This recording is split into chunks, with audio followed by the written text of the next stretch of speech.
नमस्कार दोस्तों, आज मैं फिर से आपके सामने एक एनपीओ का पार्ट 2 आपके सामने आज स्टार्ट करने जा रहा हूं। तो आज हम लोग देखेंगे, पिछले क्लास में हम लोग सीखे थे एनपीओ और पीओ का जो है सो विशेषता हम सीखे थे, फीचर सीखे थे, और इसके बारे में अगर डिफरेंस लिखना हो, एनपीओ और पीओ के बीच का डिफरेंस अगर लिखना है तो आप लिख सकते हैं इसको। एनपीओ का विशेषता जो होगा और पीओ का विशेषता होगा, दोनों आपस में अगर कंपेरिजन किया जाए तो दोनों एक दूसरे का डिफरेंस पता चल जाएगा। तो अब हम लोग चलते हैं आज एनपीओ जो है अकाउंटिंग कैसे करती है। अकाउंटिंग का मतलब होता है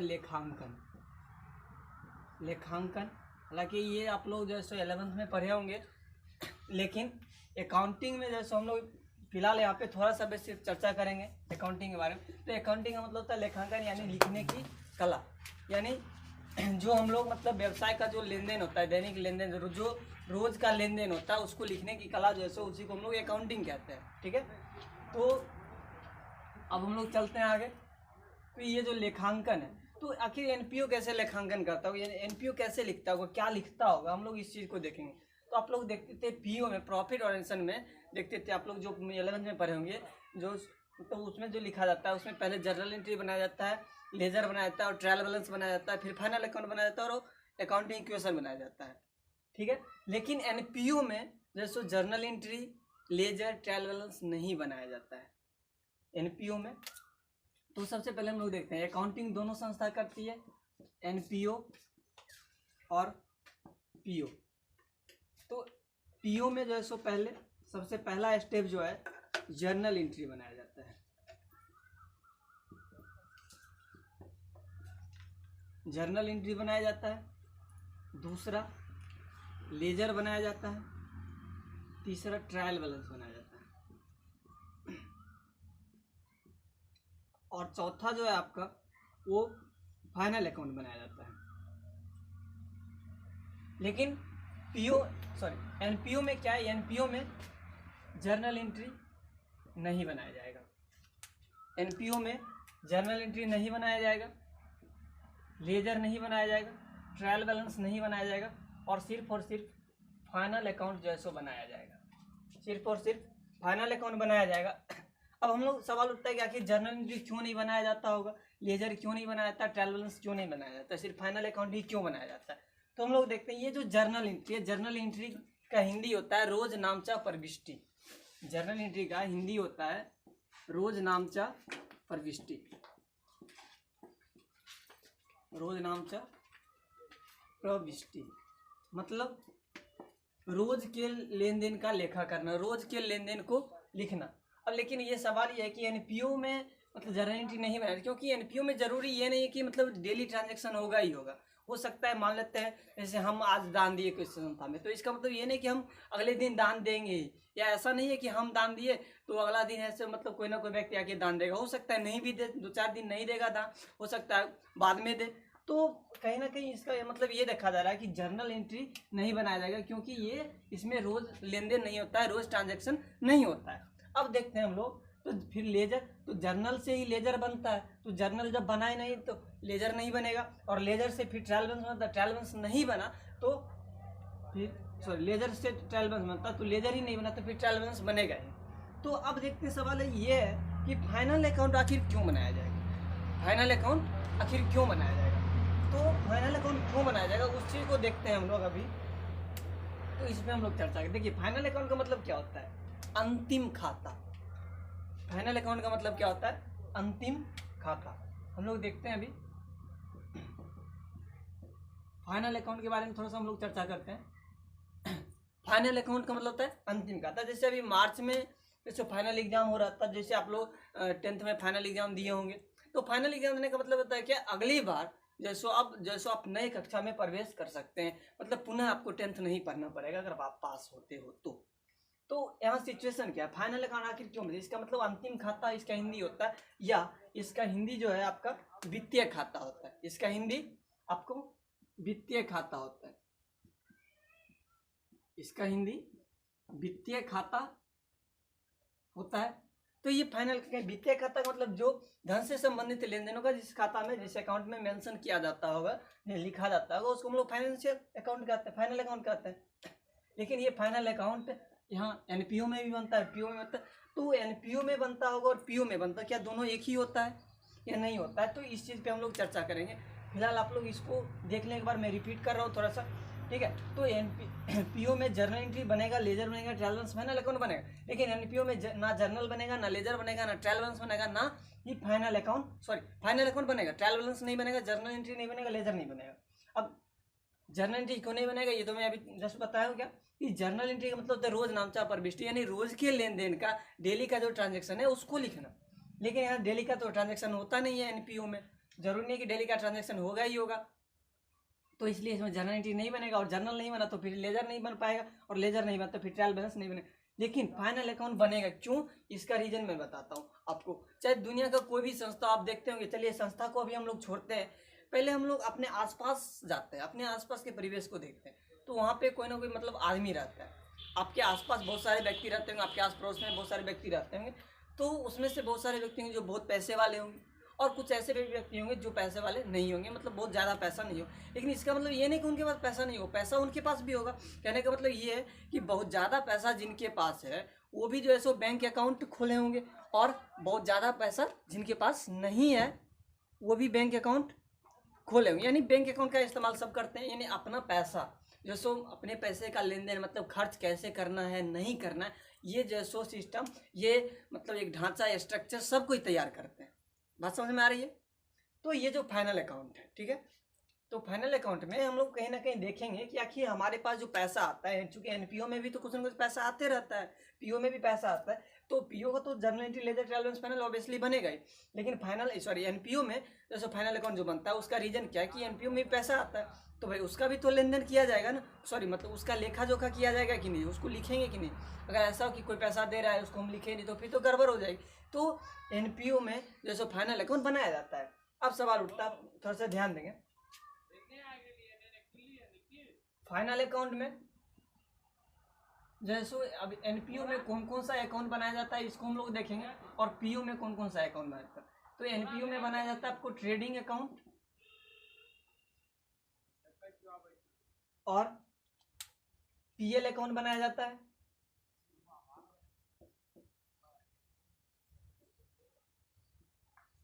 और बैलेंस शीट बनता है। ट्रेडिंग अकाउंट, पीएल अकाउंट और बैलेंस शीट बनता है। तो अब जरा हम ध्यान देते हैं पीओ में क्या बनाया जाता होगा। तो एनपीओ में क्या बनाया जाता है? एनपीओ में बनता है receipt and payment account, receipt and payment account, income and expenditure. एक मिनट में थोड़ा सा इसको मिटा लेता हूँ, फिर से मैं इस पर चर्चा करूँगा। आप लोग 2 मिनट होल्ड करेंगे, इसको थोड़ा सा बोर्ड साफ कर देता हूँ।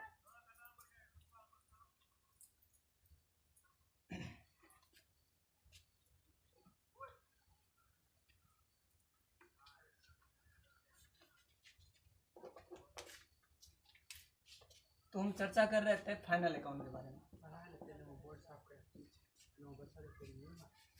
फाइनल अकाउंट के बारे में हम लोग चर्चा कर रहे थे। तो अब हम लोग देखते हैं फाइनल अकाउंट में 2 चीज़ बनाया जाता है, एनपीओ और फाइनल अकाउंट, मतलब दोनों तरीके का संस्था जो है सो फाइनल अकाउंट बनाता है। एनपीओ नहीं है नॉन प्रॉफिट ऑर्गेनाइजेशन, जो हम लोग पिछले क्लास में इसके डेफिनेशन के बारे में पढ़ चुके हैं, और पीओ प्रॉफिट ऑर्गेनाइजेशन इसके बारे में हम लोग पढ़ चुके हैं पिछले क्लास में। तो फाइनल अकाउंट एनपीओ में भी बनाया जाएगा और पीओ में भी बनाया जाएगा, ठीक है। तब पीओ में कौन कौन सा अकाउंट बनाए थे इसके बारे में हम लोग देख लेते हैं। तो अभी हम जस्ट लिख देते हैं कि ट्रेडिंग अकाउंट बनाया जाता है, और दूसरा profit and loss account, profit and loss account बनाया जाता है, और तीसरा बनाया जाता है बैलेंस शीट, ठीक है। तीसरा बैलेंस शीट बनाया जाता है, ठीक है। अब देखते हैं, तो तीसरा बैलेंस शीट बनाया जाता है, ध्यान से समझिएगा, ठीक है। हो सकता है, देखिए, हो सकता है थोड़ा सा वीडियो लंबा हो, ठीक है, लेकिन आप लोग जरा सा धैर्य से देखेंगे, वीडियो को अच्छा से देखिएगा, समझ में आ जाएगा, वीडियो को पूरा देखिएगा, ठीक है। चलते हैं, अब एनपीओ में जो है सो आपका बनाया जाता है रिसिप्ट एंड पेमेंट अकाउंट। और दूसरा, पहला रिसिप्ट एंड पेमेंट अकाउंट, दूसरा जो है आपका इनकम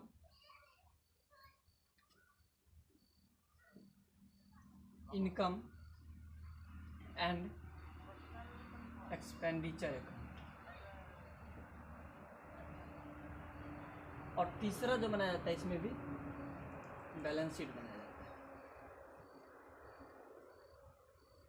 ठीक, तो अब हम लोग देखते हैं, तो एनपीओ में क्या बनाता है, receipt and payment account, income and expenditure account, balance sheet. अब थोड़ा सा पहले हम इस दोनों के बीच के एनपीओ का फाइनल अकाउंट और पीओ का फाइनल अकाउंट जो है उसके बीच का डिफरेंस हम लोग थोड़ा सा देख लेते हैं। उसके बाद फिर हम लोग इस पे विस्तार से चर्चा करेंगे, receipt and payment account, income and expenditure account और बैलेंस शीट पे। ठीक है, देखिए ट्रेडिंग अकाउंट का मतलब तो क्या होता है, व्यापार खाता। जो व्यापार करने के लिए होता है तो निश्चित है पीओ, इसका नाम ही है प्रॉफिट ऑर्गेनाइजेशन, यानी लाभ कमाने वाली संस्था। और एनपीओ जिसका नाम है नॉन प्रॉफिट ऑर्गेनाइजेशन, यानी लाभ ना कमाने वाली संस्था।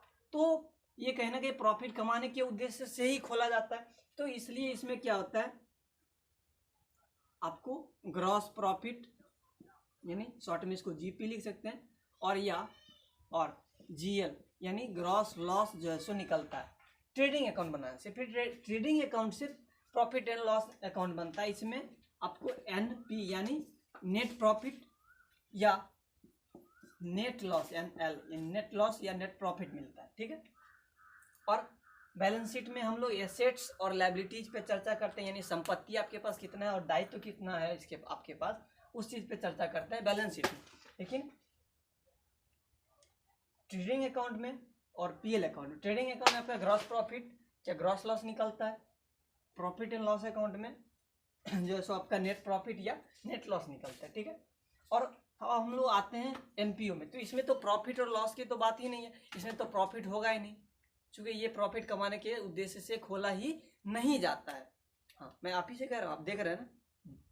तो रिसिप्ट एंड पेमेंट अकाउंट जो है, यानी जो रिसिप्ट हुआ, यानी जो एनपीओ को, जो नॉन प्रॉफिट ऑर्गेनाइजेशन को मिला, ठीक है, और रिसिप्ट का मतलब होता है मिलना, प्राप्त करना। ठीक है, और पेमेंट का मतलब जो पेमेंट किया, ठीक है, मतलब भुगतान किया गया। ठीक है, उसके बारे में लिखा जाता है, उसको हम रिसिप्ट एंड पेमेंट अकाउंट करते हैं। इसके बारे में फिर से हम लोग आगे विस्तार से चर्चा करेंगे। ठीक है, या हो सकता है अगले पार्ट में चर्चा करें, देख लेता हूँ। फिर income and expenditure account, income and expenditure account. ठीक है, अब इनकम एंड एक्सपेंडिचर अकाउंट का मतलब, इनकम मतलब आय होता है, जो आमदनी जो होती है ना, और एक्सपेंडिचर का मतलब जो खर्चा हम लोग करते हैं। ठीक है, इनकम एंड एक्सपेंडिचर अकाउंट खर्चा करते हैं। तो देखिए ट्रेडिंग अकाउंट, अब देखिए रिलेटेड कैसे है, ट्रेडिंग अकाउंट रिलेटेड है एनपीओ से, sorry receipt and payment account से। Profit and loss account PL account जो बनाया जाता है वो इनकम एंड एक्सपेंडिचर अकाउंट और बैलेंस शीट तो दोनों का सेम होता है। ठीक है, एसेट्स लायबिलिटी इसमें भी होता है, इसमें भी एसेट्स और लायबिलिटी होता है। तो रिसिप्ट एंड पेमेंट अकाउंट में, ठीक है, जैसे फाइनल अकाउंट में पीओ प्रॉफिट ऑर्गेनाइजेशन जो है ट्रेडिंग अकाउंट में आता है, ट्रेडिंग अकाउंट की जगह पे नॉन प्रॉफिट ऑर्गेनाइजेशन में रिसिप्ट एंड पेमेंट अकाउंट, यानी किससे कितना मिला, किसको कितना दिए, इस चीज का लेखा जोखा किया जाता है, लिखा जाता है, उसको रिसिप्ट एंड पेमेंट अकाउंट कहते हैं। ठीक है, अब आया इनकम एंड एक्सपेंडिचर अकाउंट। तो ये जो है प्रॉफिट एंड लॉस के बदले बनाया जाता है। इसमें जो प्रॉफिट एंड लॉस अकाउंट बनाया जाता है पीओ में, प्रॉफिट ऑर्गेनाइजेशन में, उसके बदले एनपीओ में इनकम एंड एक्सपेंडिचर अकाउंट में, यानी ये जो है आपको मतलब आपसे पैसा तो लेता है, एनपीओ आपसे पैसा लेता है, आप पैसा देते हैं एनपीओ को, मतलब दान के रूप में दो, चंदा के रूप में दो, या किसी और भी रूप में दो।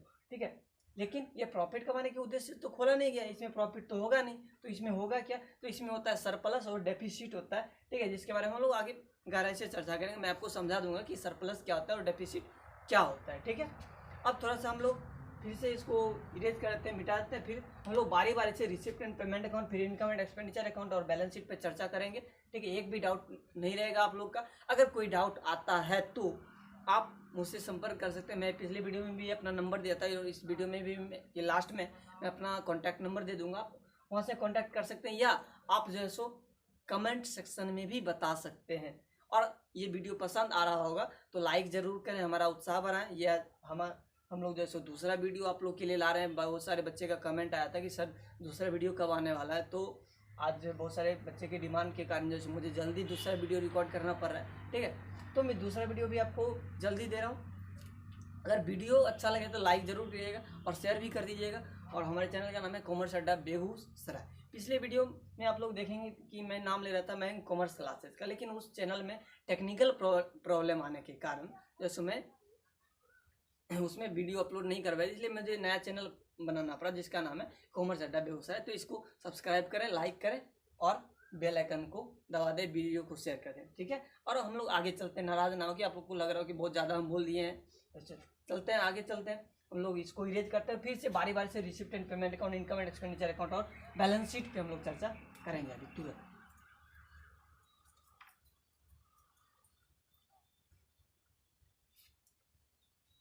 चलिए, तो अभी हम लोग चर्चा करेंगे क्या, रिसिप्ट एंड पेमेंट अकाउंट पे। किस पे चर्चा करेंगे, रिसिप्ट एंड पेमेंट अकाउंट पे। रिसिप्ट एंड पेमेंट अकाउंट का हिंदी पहले हम लोग देख लेते हैं क्या होता है, ठीक है। रिसिप्ट एंड पेमेंट अकाउंट का जो हिंदी होता है, प्राप्ति एवं भुगतान खाता। प्राप्ति एवं भुगतान खाता, ठीक है।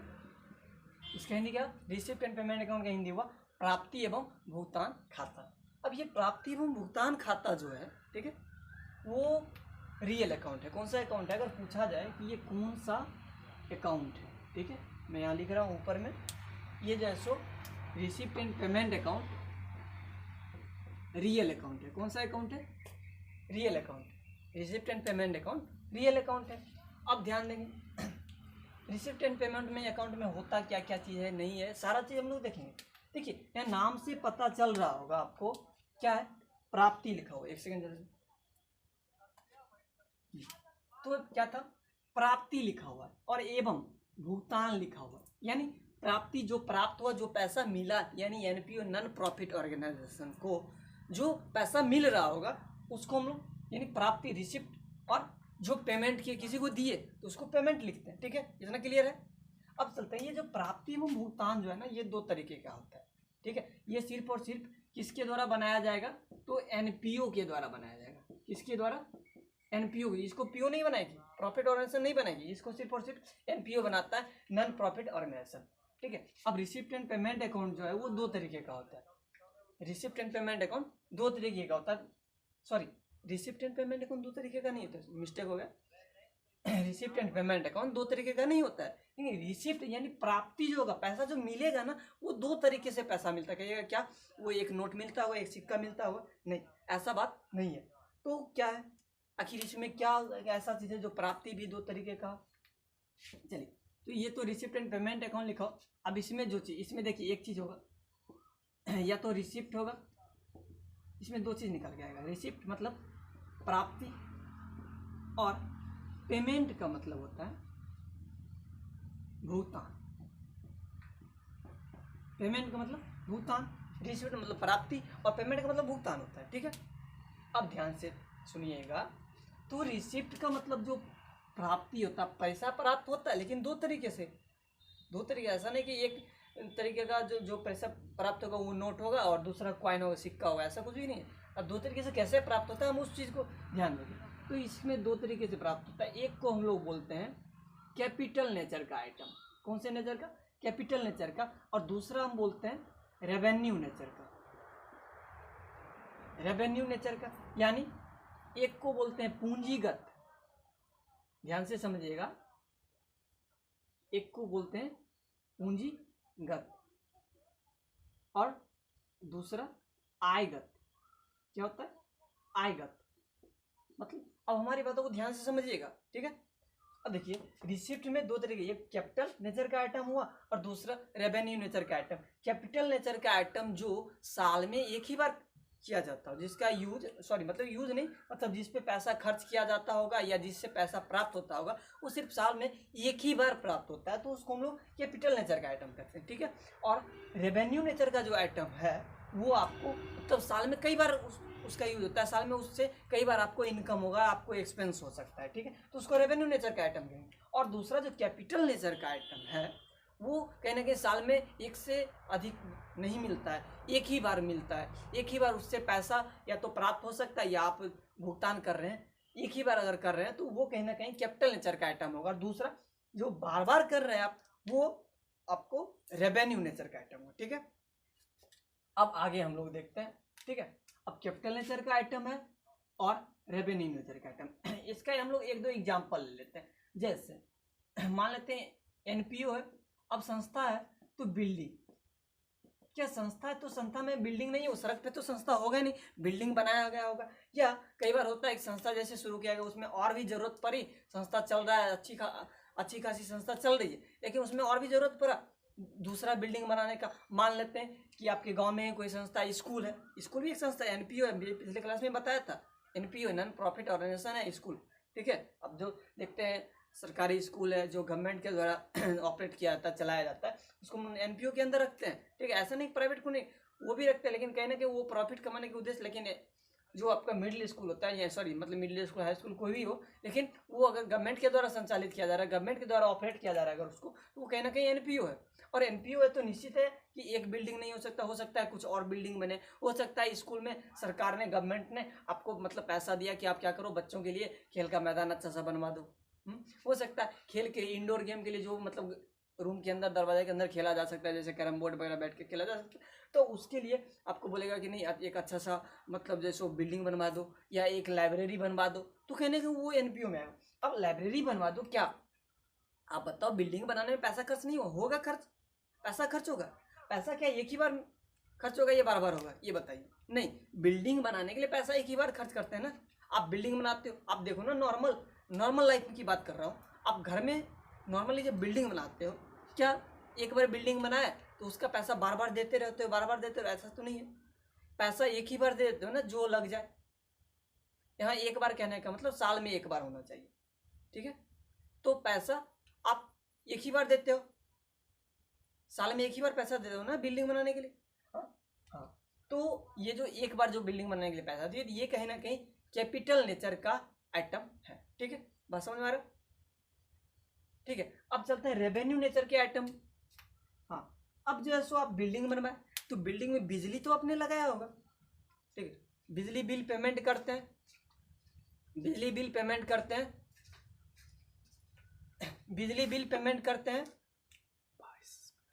बिजली बिल अगर पेमेंट करते हैं तो क्या होगा, आप ध्यान से देखिएगा, बिजली बिल पेमेंट करते हो तो एक बार तो नहीं, बार बार मंथली हर एक मंथ पे करना पड़ता होगा, ठीक है, हर एक मंथ पे करना पड़ता होगा। तो कहीं ना कहीं वो जो है यानी इलेक्ट्रिसिटी बिल, यहाँ लिखेंगे इलेक्ट्रिसिटी बिल,